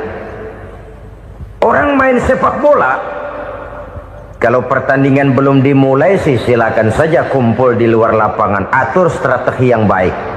Tapi kalau pertandingan sudah dimulai, turun ke lapangan hijau, jangan kumpul terus. Ada sepak bola gotong royong, mundur-mundur rame-rame, depan ke depan kumpul melulu mainnya. Kalah. Orang main sepak bola itu ya harus ada penyerang tengah, harus ada penjaga gawang, harus ada strikernya, harus ada kiri luarnya, kanan dalamnya yang jadi backnya. Posisi boleh bermacam-macam, tapi yang penting saling ngoper untuk menggolkan gawang lawan. Begitulah umat Islam ini. Boleh ada yang jadi pejabat, boleh ada yang jadi pengusaha, boleh ada yang jadi petani, silakan ada yang jadi seniman, ada yang jadi penyair, ada yang jadi artis sekalipun. Tapi kalau sudah berhasil menguasai bola, jangan lupa operannya. Operan itu yang langka. Kita ini muslim kadang-kadang kalau sudah memegang menguasai bola, kalau belum mau mampus, belum mau ngoper. Nanti kalau sudah nggak punya bola, baru mau ngoper. Kalau sudah dengar-dengar mau dekat pensiun, baru mau jihad, baru mau berjuang, baru mau ngurus pesantren. Tanda tangan sudah tidak laku, memo sudah tidak dihargai, baru mau berjuang. Kemarin kemana, Mas? Kita tidak pandai memanfaatkan posisi. Dengan kata lain, kalau kembali kepada persoalan kita, konsekuensi kita terhadap agama yang kita anut ini belum ideal. Kita masih lebih sering berislam ini pada saat-saat yang menurut perhitungan kita membawa keuntungan. Tapi kalau diminta berjuang, dituntut berkorban, yang itu pun hakikatnya adalah untuk kepentingan kita juga. Allah tidak pernah menuntut kita untuk jihad bagi kepentingan Allah, itu tidak. Berjuang menegakkan agama Allah, apakah untuk kepentingan Allah? Tidak. Untuk kepentingan kita. Sebab nilai-nilai jihad itu pada akhirnya akan membawa kita kepada satu kebahagiaan. Setidaknya kalau tidak di dunia, tentu di akhirat sebagai syahid. Oleh karena itu, pada bagian akhir ini saya ingin mengajak, marilah kita konsekuen. Sekali kita berkitabkan Al-Quranul Karim, mari dia kita jadikan pedoman. Jangan cuma kita jadikan sebagai penghias dinding, pelengkap rumah, bahwa di rumah kita ada Al-Quran, tapi yang baca kecoa. Habis pada bolong tuh Quran. Yang penting kan punya Quran. Ditaruh di pintu rumah. Biar apa? Biar kuntilanak kagak masuk katanya. Ya apa itu nasib Quran, cuma kerjanya jaga pintu, ngusir kuntilanak, ngusir memedi. Bagaimana kita hidup menurut tuntunan Al-Quran? Kadang-kadang tidak pernah menjadi masalah bagi kita. Maka bagaimanakah Al-Quran akan mungkin membawa keberkahan dalam hidup kalau ajarannya kita injak-injak dalam keseharian kita? Mewujudkan gaya hidup yang lebih Qurani, itulah yang akan kita rintis di dalam kehidupan kita. Bertahap, step by step, menurut kemampuan yang ada pada kita. Jika jalan ini tidak bisa kita selesaikan, percayalah akan ada generasi penerus yang akan melanjutkan usaha dan cita-cita mulia itu. Jadi percaya kepada Taurat, percaya kepada Injil, sekedar percaya Allah dahulunya sudah menurunkan itu, tapi kita tidak wajib mengamalkannya. Kenapa? Generasi Injil masa berlakunya sudah kedaluarsa. Taurat masa berlakunya sudah kedaluarsa. Injil pernah berlaku untuk orang Nasrani di zaman Nabi Isa. Taurat pernah berlaku untuk orang Yahudi di zaman Nabi Musa. Setelah generasinya berlalu, datang Rasul penutup yang membawa Al-Quranul Karim. Maka Al-Quran itulah yang berlaku menjadi pedoman sampai hari akhir nanti.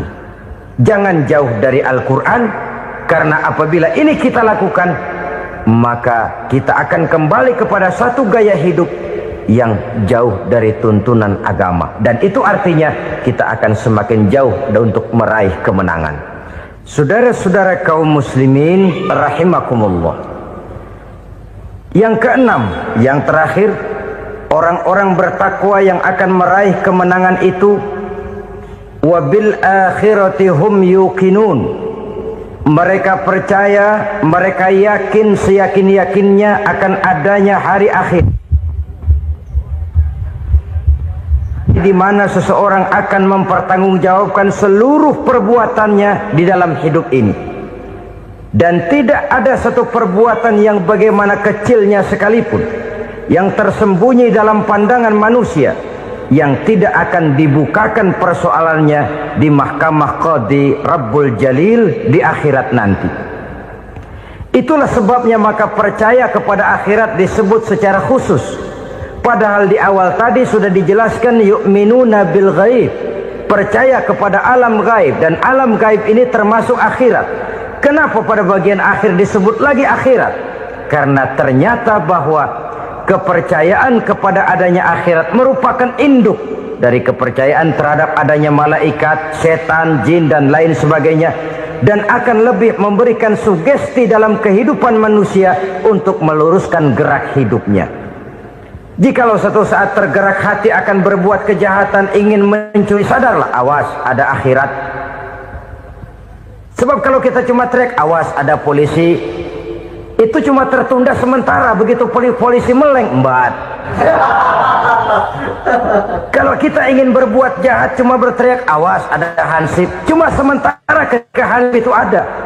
Tapi kalau ceritanya awas ada akhirat, mau menyeleweng awas ada akhirat, mau berjudi awas ada akhirat, mau mencuri awas ada akhirat. Keyakinan yang akan meluruskan gerak hidup manusia sehingga gerak itu jadi lebih terarah dan terkontrol, tidak merugikan baik diri sendiri, lebih-lebih orang lain. Ternyata bahwa kepercayaan kepadanya adanya hari akhirat sanggup menjadi sumber daya kontrol dari kehidupan manusia, sehingga ia tidak terjebak dalam perbuatan maksiat dan munkarat. Saudara-saudara kaum muslimin, inilah saja yang kita bicarakan pada pertemuan kali ini. Semoga Allah subhanahu wa ta'ala memberikan kekuatan zahir dan batin kepada kita untuk dapat meraih kemenangan dengan beriman kepada yang gaib, mendirikan solat, membelanjakan sebagian dari rezeki yang diberikan Allah, percaya kepada Al-Quran, beriman kepada kitab-kitab yang diturunkan sebelum Al-Quran, lalu meyakini adanya hari akhirat. Terima kasih atas segala perhatian, mohon maaf atas segala kekurangan. Usikum wa nafsi bitaqwallah. Wassalamu alaikum warahmatullahi wabarakatuh. Waalaikumsalam warahmatullahi wabarakatuh. Alhamdulillah, la hawla wa la quwwata illa billah, amma ba'du. Bapak-bapak, ibu-ibu, saudara-saudara kaum muslimin rahimakumullah.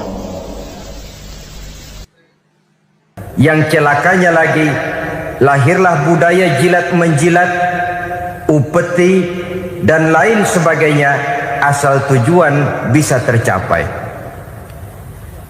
Sementara itu yang miskin ingin cepat menjadi kaya, sedang yang kaya ingin menjadi lebih kaya lagi. Kalau boleh tidak hanya sekedar dia saja yang kaya, anaknya harus kaya, cucunya tidak boleh miskin dan kere, bahkan cucu daripada cucunya pun harus jadi orang-orang kaya.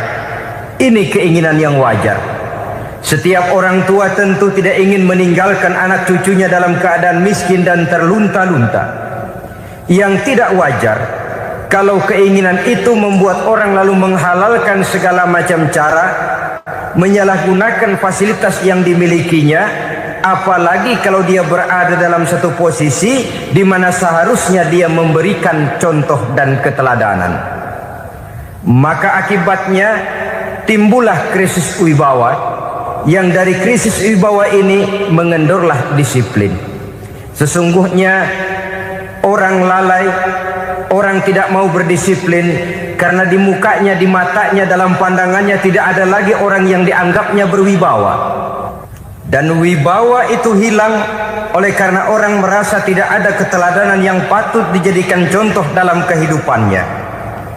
Inilah sesuatu yang kurang dirasakan di zaman kita sekarang ini. Bukan kurangnya teori, bukan kurangnya segala macam kaedah dan dalil, tetapi yang kita rasakan sekarang ini kurangnya contoh dan keteladanan dari orang-orang yang seharusnya memberikan contoh dan keteladanan itu. Berangkat dari sejarah dan kehidupan Rasulullah sallallahu alaihi wasallam, keberhasilan yang beliau peroleh, salah satu dasar utamanya ialah satunya kata dan perbuatan. Tidak bermental ganda, tidak bermain minyak di atas air, tidak menggunting dalam lipatan. Lidahnya adalah hatinya, ucapannya adalah perbuatannya, dan apa yang beliau ajarkan kepada orang lain, beliaulah pelaksana pertamanya. Saudara-saudara kaum muslimin rahimakumullah. Sementara itu pada sisi lain, yang miskin ingin cepat menjadi kaya, maka ia terjebak dalam prinsip tujuan menghalalkan cara apapun saja dilaksanakan asal dia bisa segera menjadi kaya. Maka salah satu jalan yang banyak dilaksanakan orang untuk mencapai kekayaan tanpa harus peras keringat dan banting tulang seperti umumnya orang adalah melalui satu jenis permainan yang umumnya kita kenal dengan nama judi. Ada dua bentuk dan pola daripada judi. Walaupun seiring dengan kemajuan ilmu pengetahuan dan teknologi canggih, peradaban manusia semakin tinggi, maka jenis macam judi yang dimainkan oleh manusia ikut-ikut menjadi canggih. Tetapi pada umumnya ada dua jenis macam judi itu. Pertama, ada judi yang dilakukan secara langsung, dalam arti seorang petaruh berhadapan dengan bandar atau orang berhadapan dengan orang. Dari judi yang dilaksanakan secara langsung ini, efek negatif yang segera bisa kita lihat dengan nyata. Pertama, timbulnya rasa dendam dan permusuhan.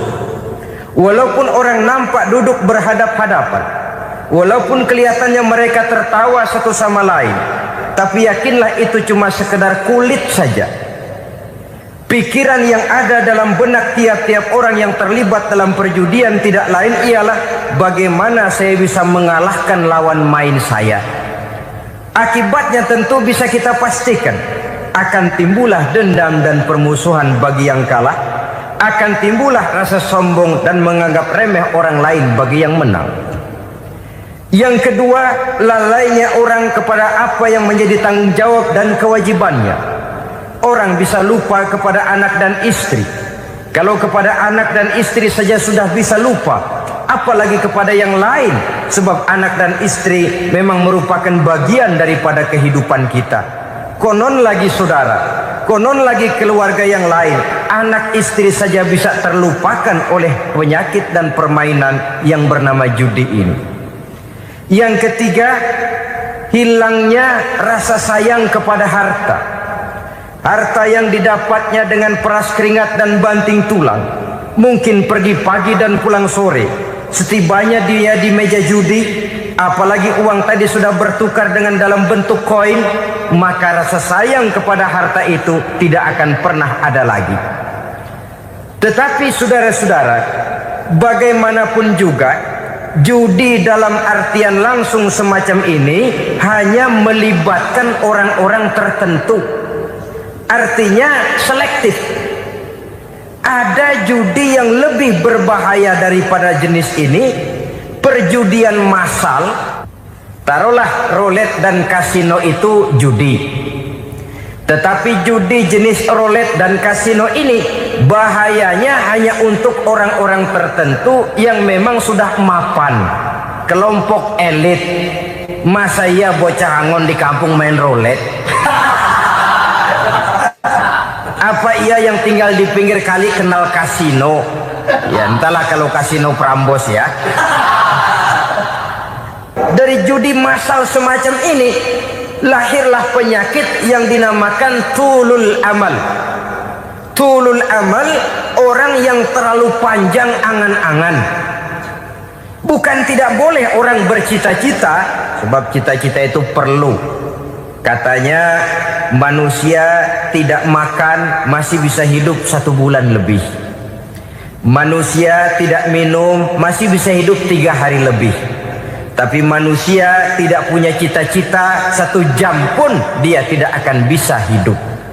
Karena faktor yang membuat kita bergairah menghadapi kehidupan, faktor yang mendorong kita untuk tetap berusaha dan tegar menghadapi resiko, karena adanya cita-cita di dalam kehidupan kita.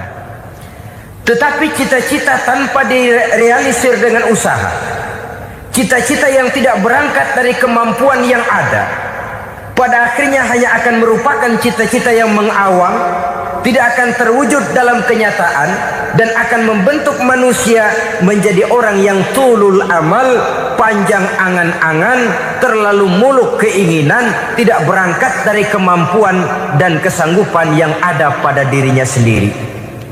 Maka penyakit inilah yang telah menghasilkan dan melahirkan penghayal-penghayal kelas berat, tukang-tukang ngelamun kelas tinggi yang hidup di angkasa luar. Dan sejarah belum pernah mencatat ada orang menjadi kaya karena judi, itu belum pernah. Saudara lihat saja orang kaya yang namanya Adnan Khashoggi, orang kaya yang namanya Henry Ford, orang kaya yang namanya Aristotle Onassis, orang kaya yang namanya David Rockefeller.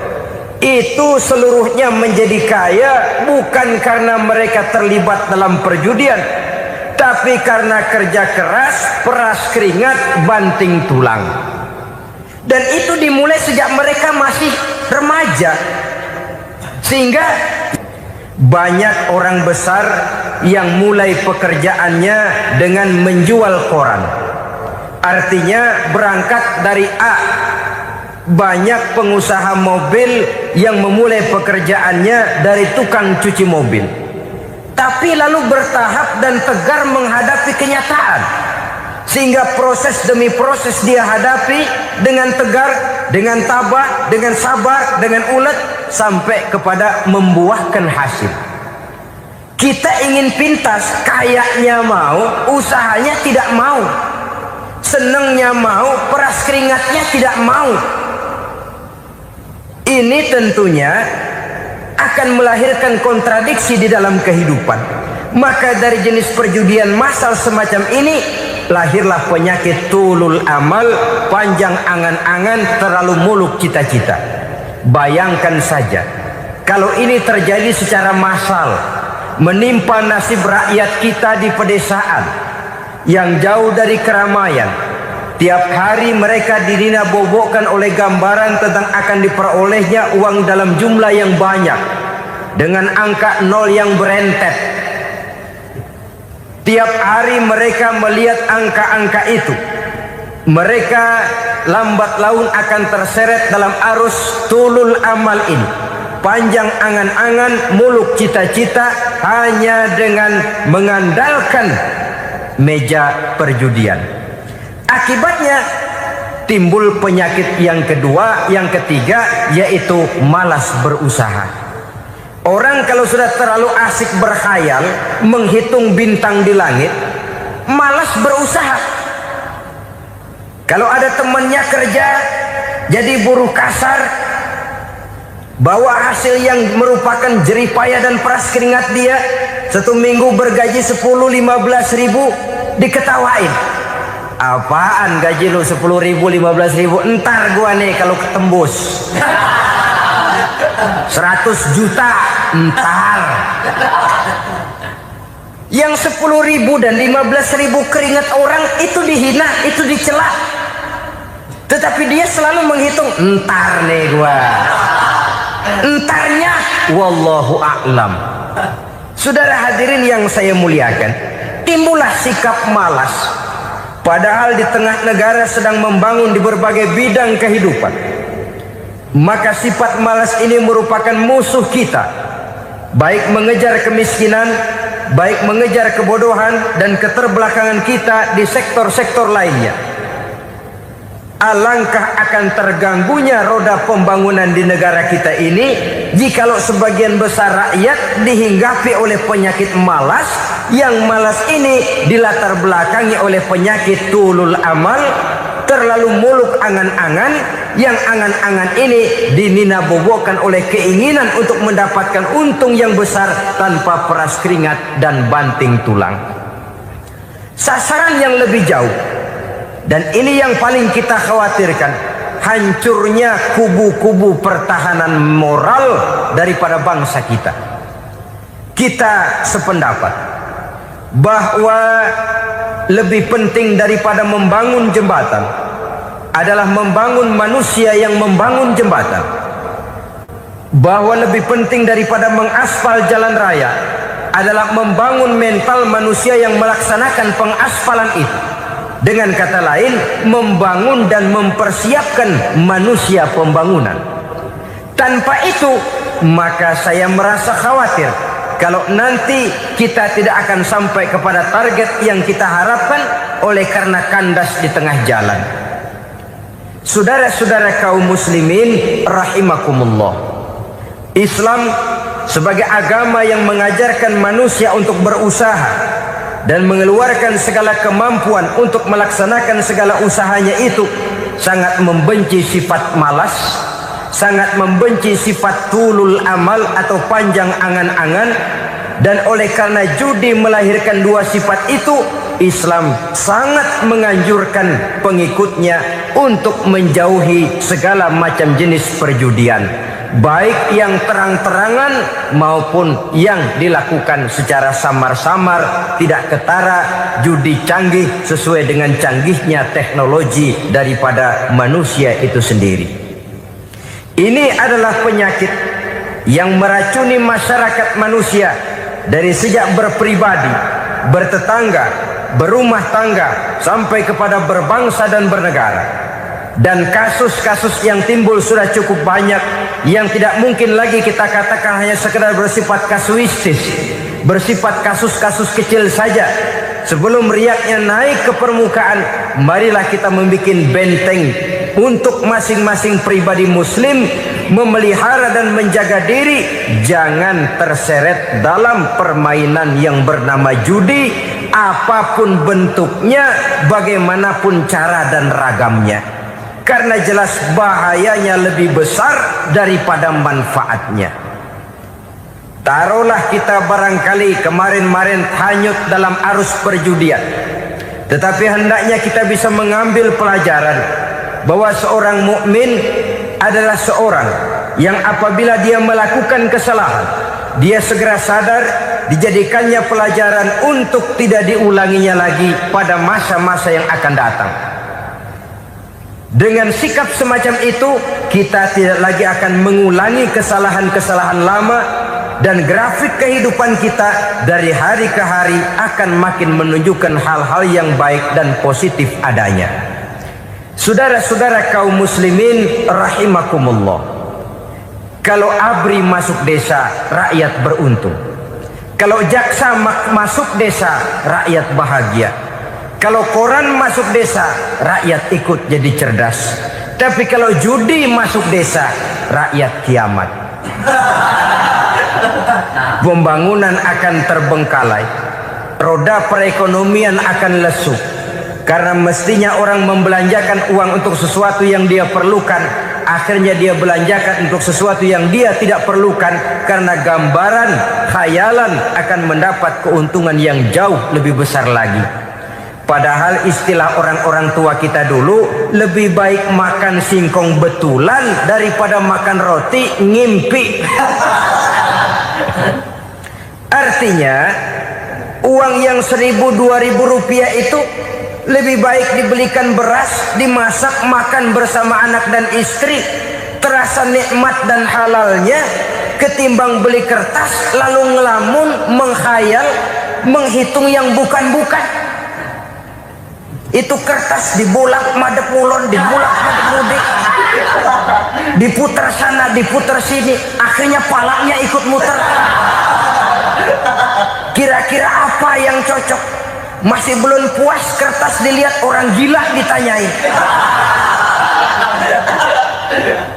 Sudah tahu waras, orang gila yang ditanya.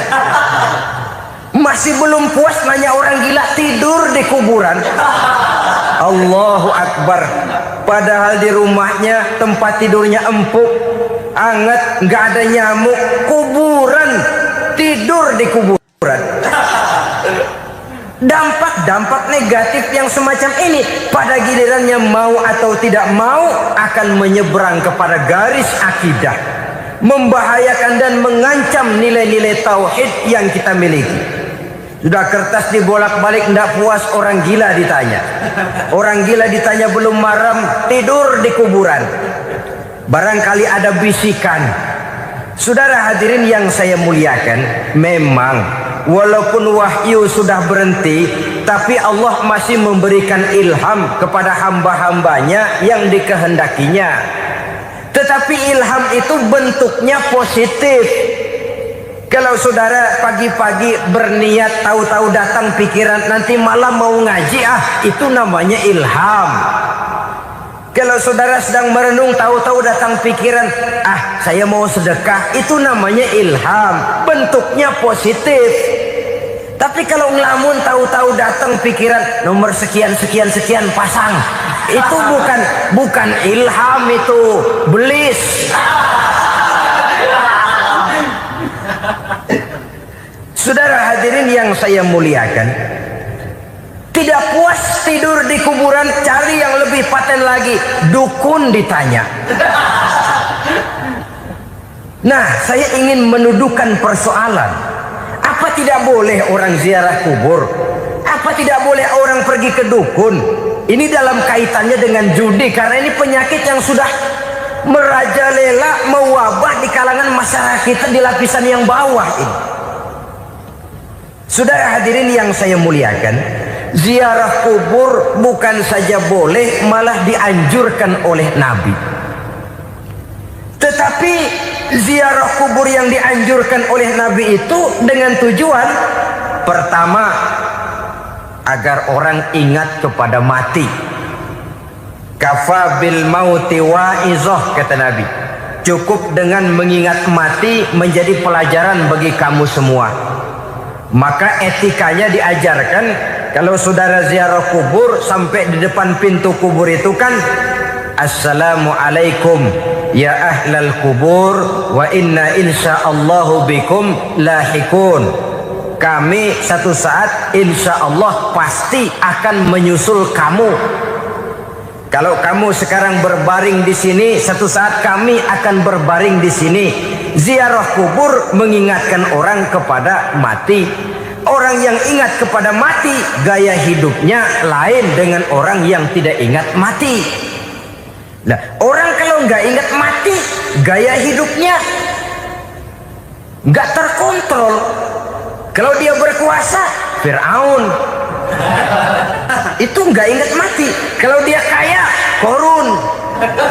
Sudah gambarannya nggak merupakan gambaran-gambaran yang baik. Orang yang ingat mati, dia berkuasa, dia berlaku adil. Suatu saat saya akan mati dan ini akan dimintakan pertanggungan jawab. Orang kaya ingat mati, dia akan jadi pemurah. Kenapa? Kalau saya diberikan ilmu, pertanyaan akhirat cuma satu, ilmumu kau amalkan untuk apa? Kalau saya diberikan umur panjang, pertanyaan akhirat cuma satu, umurmu kau habiskan di mana? Tapi jikalau saya diberikan harta, pertanyaan akhirat ada dua, hartamu kau dapat dari mana, kau belanjakan kemana? Depannya ditanya, belakangnya ditanya. Dapat dari mana, dibelanjain kemana? Sebab dua-duanya berkaitan dengan kegiatan. Kadang-kadang dapatnya dari jalan yang baik, tapi keluarnya ke tempat yang tidak baik, itu pun tidak betul. Atau dapatnya dari yang tidak baik, tapi dibelanjakan untuk yang baik, itu pun tidak bisa diterima. Oleh karenanya, dengan mengingat mati, gaya hidup seseorang jadi terkontrol karenanya. Yang kedua, dianjurkan kita untuk berziarah kubur itu mendoakan orang-orang yang sudah meninggal. Mal mayyitu fi qabrihi illa kal gharikil mutaghawis, kata Nabi.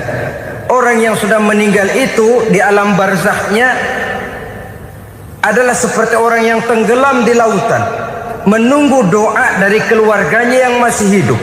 Apakah itu anaknya, kemenakannya, cucunya, dan lain sebagainya. Adapun yang kalau kita ziarahi itu kuburnya orang-orang yang kita tahu merupakan orang soleh, orang yang berjiwa bersih, yang kita kenal ketakwaannya kepada Allah Subhanahu wa ta'ala, tidak ada salahnya kita bertabarruk, asal jangan dengan satu keyakinan bahwa dia secara mandiri bisa mendoakan kita. Dia hanya bisa melakukan itu hanya dengan izin Allah. Nah, umumnya orang kalau sudah ziarah ke kubur-kubur keramat itu Allahnya kelupaan. Itu yang dikhawatirkan merusak dan mengganggu akidah. Sehingga di awal-awal perkembangan Islam, Nabi pernah melarang orang ziarah kubur itu. Ini bisa kita simak dari hadis, kuntu nahaitukum an ziyaratil qabri fazuruha. Dahulu aku pernah melarang kamu untuk ziarah kubur. Adapun sekarang kalau mau ziarah, ziarahlah kamu. Kata-kata dulu aku pernah melarang kamu itu menggambarkan bahwa pada permulaan perkembangan Islam, nilai keimanan para sahabat masih rapuh, masih lemah, masih memerlukan pembinaan. Sehingga kalau mereka sering ke kubur, dikhawatirkan mereka minta kepada kubur. Nah, tetapi tatkala nilai keimanannya sudah mapan, sudah kuat, kata Rasul, fazuruha. Adapun sekarang kalau mau pergi berziarah, ziarahlah kamu.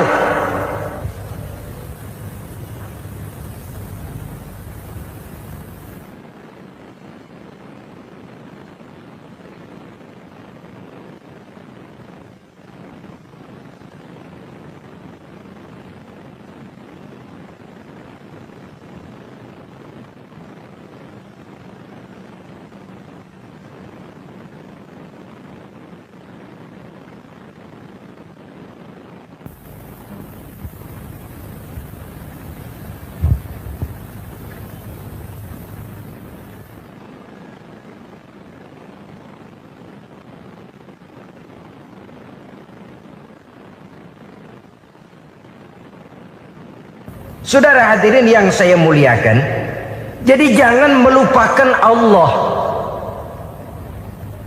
Saya bisa saja berkata, kalau saya misalnya pakai cincin, lalu saya bilang, saya sejak pakai cincin ini, jangan anak gadis, nenek-nenek ngelihat saya lemes.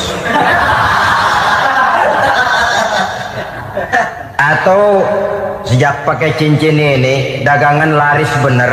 Cincin itu yang menggelincirkan akidah. Untuk tidak tergelincir, orang harus tidak melupakan Allah. Dia bisa berkata, alhamdulillah Allah memberikan keistimewaan kepada batu cincin saya. Batu cincinnya tidak apa-apa, Allah yang memberikan keistimewaan. Ini dalam bentuk yang langsung. Dalam bentuk yang tidak langsung kita bisa lihat, misalnya kalau petani ditanya, ini bisa panen besar ini rahasianya apa Pak? Oh, pupuk urea. Pupuk urea. Nah, Allah nomor 16. Seorang petani yang baik keimanannya, dia akan berkata, kami bisa panen besar karena izin Allah. Lah kalau pupuknya mah pakai pupuk urea, izin Allahnya dulu, baru kemudian pupuknya nyusul. Jadi sebenarnya bukan cuma pergi ke dukun yang bisa merusak keimanan, pergi ke dokter juga bisa loh merusak keimanan. Kalau berkeyakinan bahwa dokter itulah yang memberikan sembuh, kenapa akidah saudara tidak tergelincir karenanya? Dokter hanya memberikan obat dan resep, sembuh itu datangnya dari Allah. Ini yang diungkapkan lewat lisan Nabi Ibrahim alaihissalam, wa iza maridtu fahuwa yashfini. Apabila aku sakit, dialah Allah yang memberikan sembuh. Memberikan sembuh. Jangan juga menyalahartikan ayat ini. Ada ayat begini sakit terus nekat. Udah nggak usah berobat dah, memang penyakit dari Tuhan. Ntar waktunya baik ya baik dah. Udah ampek terus dah. Orang yang berobat saja belum tentu sembuh, apalagi yang tidak berobat. Sama juga orang nggak sembahyang kita ajakin ngotot, lu juga yang sembahyang belum tentu masuk surga katanya. Lah yang sembahyang belum tentu masuk surga, bagaimana cengoran lu yang nggak sembahyang?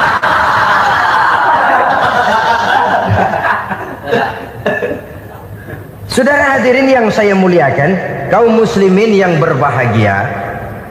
Jadi dengan demikian, maka jangan menghilangkan Allah. Kita, ajaran pokok dalam Islam adalah ajaran tentang tauhid. Nah, tauhid ini menyangkut mengesahkan Allah baik di dalam zatnya, baik di dalam sifatnya, baik di dalam perbuatannya, baik di dalam beribadah kepadanya. Tauhid dalam ibadah itu ada.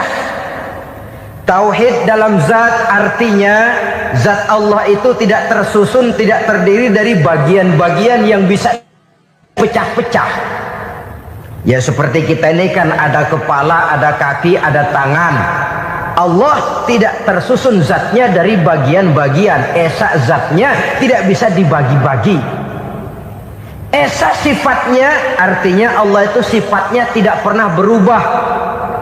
Sejak dahulu sampai sekarang Allah itu cinta kepada orang beriman yang melakukan kebaikan. Dan Allah benci kepada orang kufur yang melakukan kejahatan. Mustahil satu saat Allah berubah.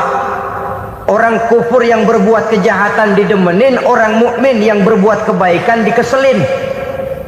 Misalnya tahun 2000 Tuhan giliran jengkel sama orang mukmin. Itu mustahil. Dia esa di dalam sifatnya. Lain dengan sifat kita manusia. Sifat kita ini kan relatif. Ada saatnya kita senang, lain saat yang kita senang betul kita caci maki. Hari ini kita caci maki, besok kita puji.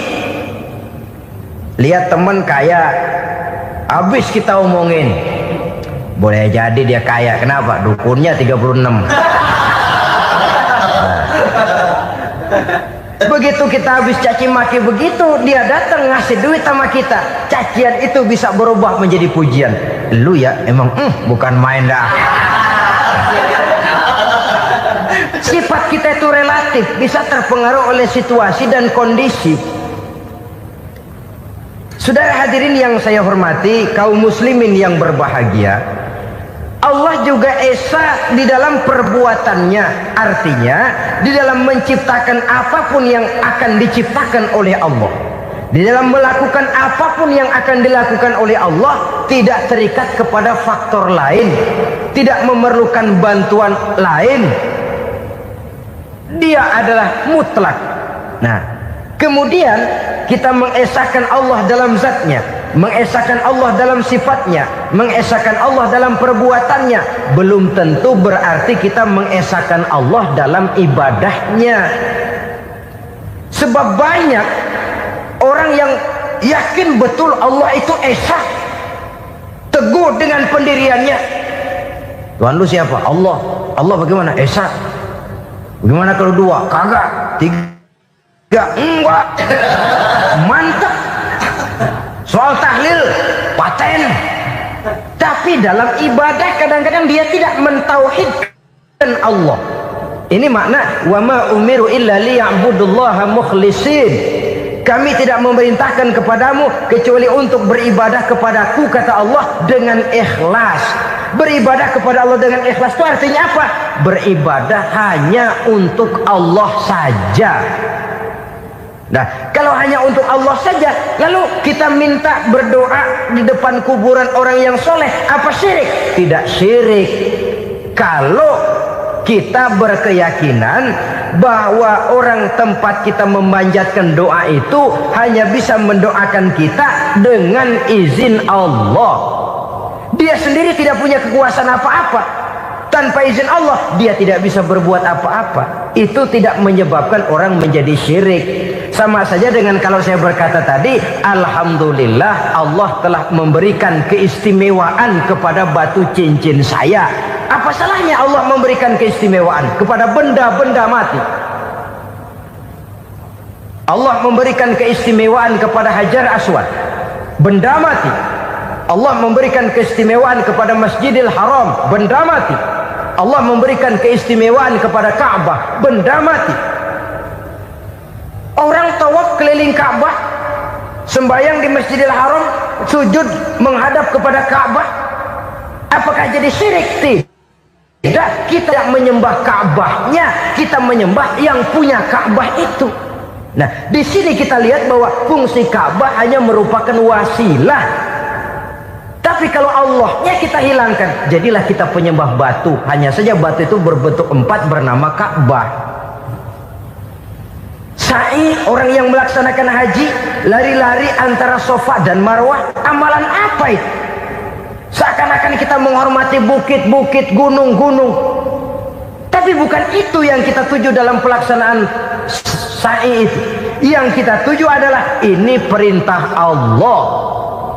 Allahnya yang diutamakan. Maka hal semacam ini tidak menyebabkan orang menjadi syirik dan tergelincir dari tauhid. Tapi kalau ziarah kubur dengan niat cari buntutan, nomor yang cocok, ini niatnya saja sudah salah. Nah, kalau berangkat dengan niat yang salah, sampai di sana saya yakin, seyakin-yakinnya amalannya pasti salah. Lah, kubur yang diziarahin bukan kubur orang soleh. Ya mana ada orang soleh ngasih kode buntut.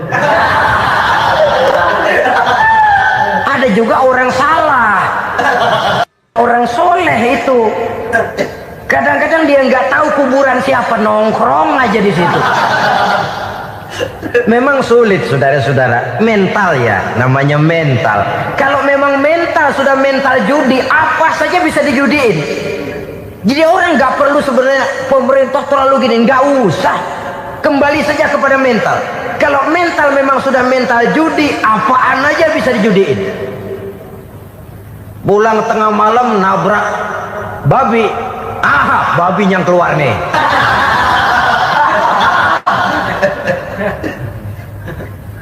Mobil lewat nomornya bisa dijudiin.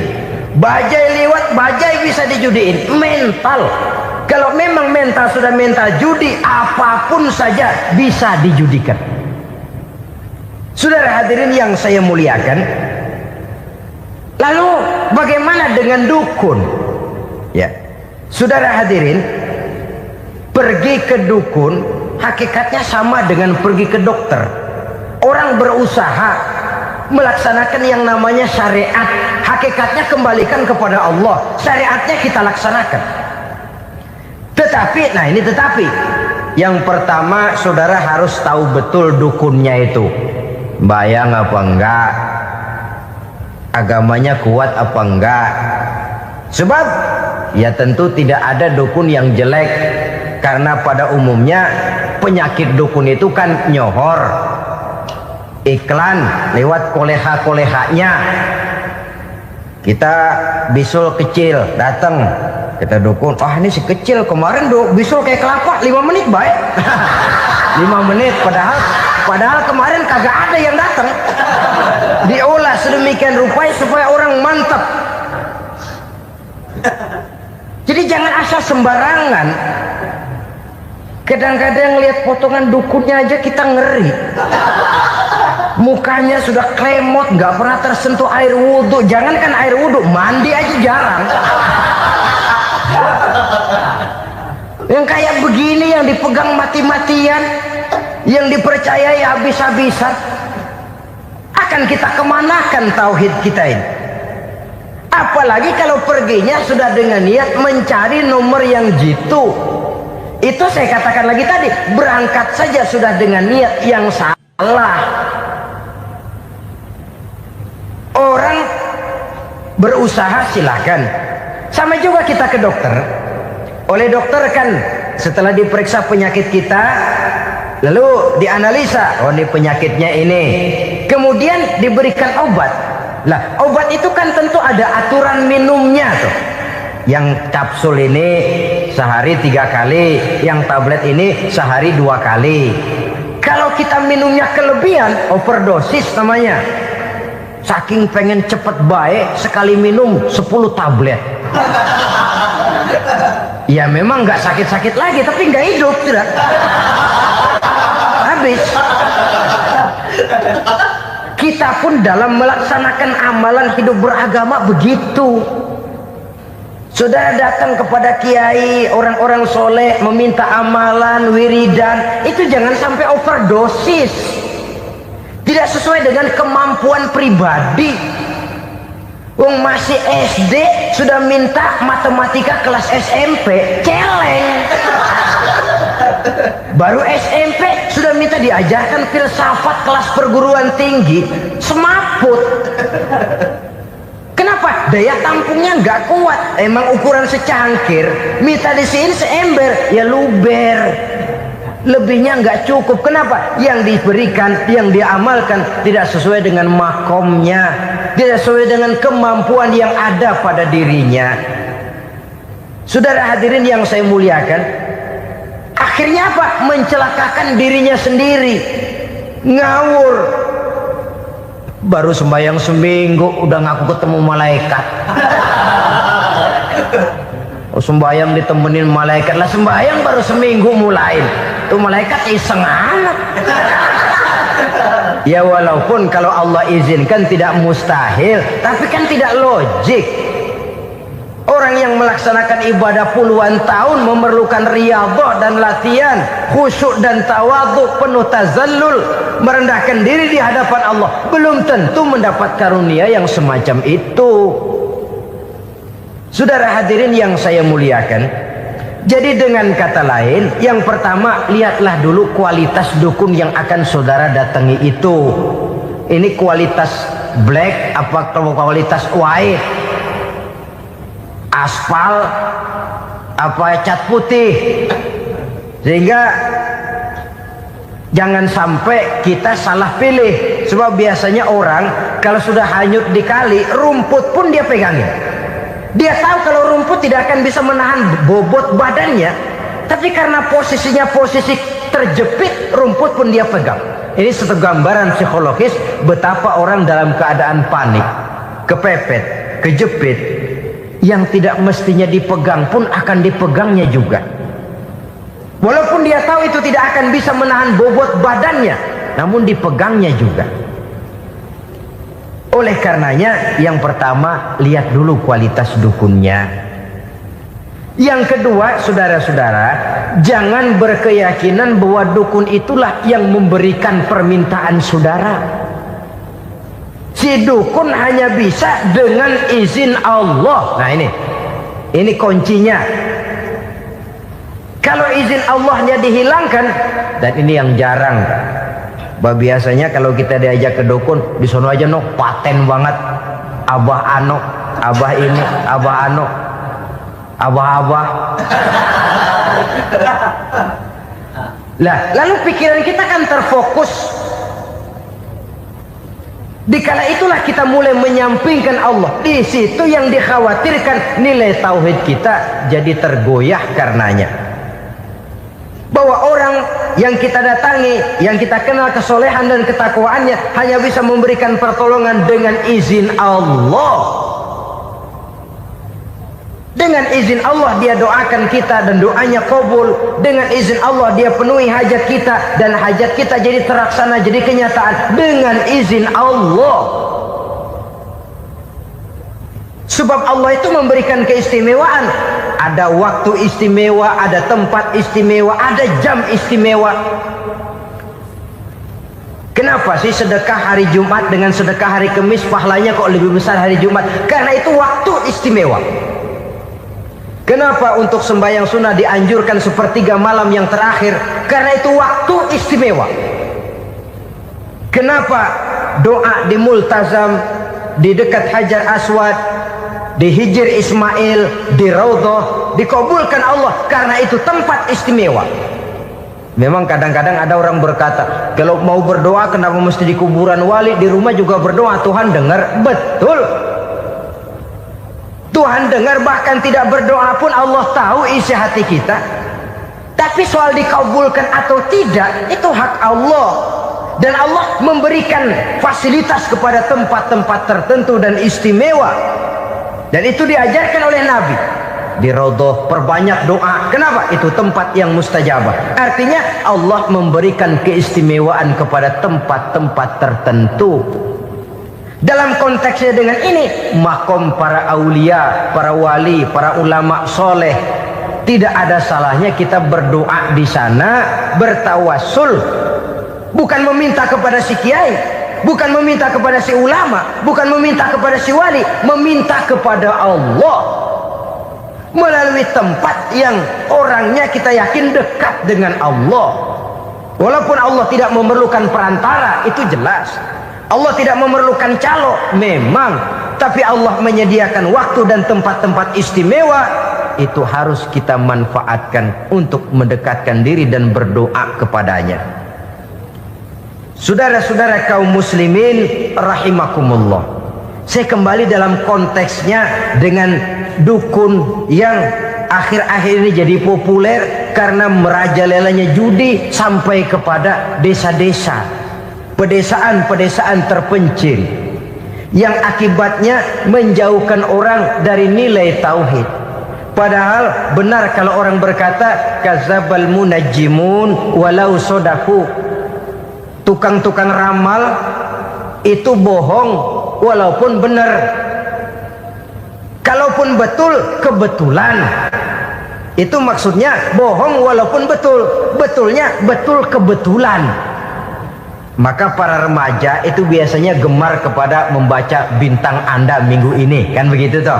Nah, apa Aries, apa Virgo, apa Leo dan sebagainya, dan itu memang menarik untuk dibaca. Rezeki sebelah kulon, asmara anget. Saudara hadirin, hal yang semacam ini boleh saja untuk dibaca, tapi tidak untuk diyakini kebenarannya. Boleh saja untuk dibaca, tapi tidak untuk diyakini kebenarannya. Karena meyakini kebenarannya sama saja dengan mendahului Allah, dan itu bisa menggelincirkan nilai-nilai tauhid kita. Tauhid dalam ibadah, saya katakan tadi, menyembah hanya kepada Allah, bermohon hanya kepada Allah dengan menggunakan fasilitas-fasilitas yang disediakan oleh Allah, baik berupa waktu maupun tempat-tempat tertentu dan orang-orang. Ya, kalau waktu dan tempat saja ada yang diberikan keistimewaan oleh Allah, padahal tempat itu benda mati, apalagi manusia yang merupakan makhluk hidup. Saudara hadirin yang saya muliakan, saudara-saudara kaum muslimin yang berbahagia, sehingga dengan demikian kita tetap menjaga nilai-nilai akidah, dan dengan ini syariat kita laksanakan tanpa membuang hakikat. Sebab hakikat tanpa syariat itu kosong. Syariat tanpa hakikat juga tidak ada tujuan. Yang penting hati bersih, nggak sembahyang nggak apa-apa. Mana bisa begitu, Mas? Kalau memang hati bersih nggak usah sembahyang nggak apa-apa. Nabi Muhammad dulu berhenti dong sembahyang. Sebab beliau orang yang hatinya paling bersih. Nah, orang yang hatinya paling bersih saja sembahyang yang nggak berhenti, masa kita lalu mau berhenti? Yang penting kan kita bisa dekat dengan Allah melalui perasaan, banyak-banyak ingat. Apa itu sembahyang? Macam-macam. Itu hakikat saja tanpa syariat ya tidak bisa. Syariat saja tanpa hakikat juga gerak lahir yang tanpa roh namanya.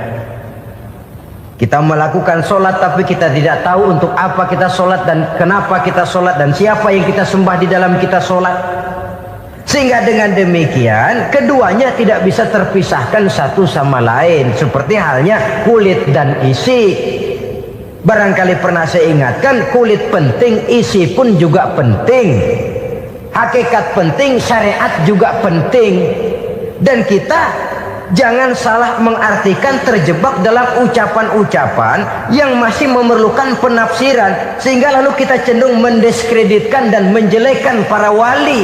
Misalnya ada ucapannya Syekh Abdul Qadir Jailani yang berkata begini: barang siapa yang masuk ke rumahku lalu ia memakan makananku, maka ia akan masuk surga.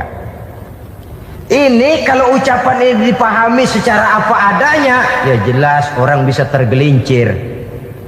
Tapi kalau ditafsirkan secara betul, siapa yang masuk ke dalam rumahku? Di mana rumah Syekh Abdul Qadir? Di mana umumnya rumah para wali? Di masjid. Jadi siapa yang masuk ke dalam rumahku? Masjid. Lah kalau sudah di dalam masjid, makanannya apa? Getuk. Tentu saja saja tidak. Kalau sudah di masjid itu ya makanannya ya wirid, zikir, tahajud, baca Quran, paling kurang i'tikaf. Jadi siapa yang masuk ke masjid lalu dia sujud, wirid, zikir, ya jelas saja surga. Jangan membaca ucapan ini terus rame-rame nyari bekas rumah Syekh Abdul Qadir. Rame-rame masuk ya rumah kecil. Saudara hadirin, kita terlalu terpaku kepada materi ucapan dan melupakan filsafat daripada ucapan itu sendiri. Dalam kondisi yang sedemikian, sangat boleh jadi orang lalu tergelincir karenanya. Oleh karena itulah saudara-saudara, saya kembali kepada satu prinsip, bahwa sebenarnya dengan tidak perlu menyalahkan pihak-pihak lain, mari kita kembali kepada sikap mental kita sebagai muslim. Kalau mental memang sudah mental penjudi, apapun bisa dijudikan.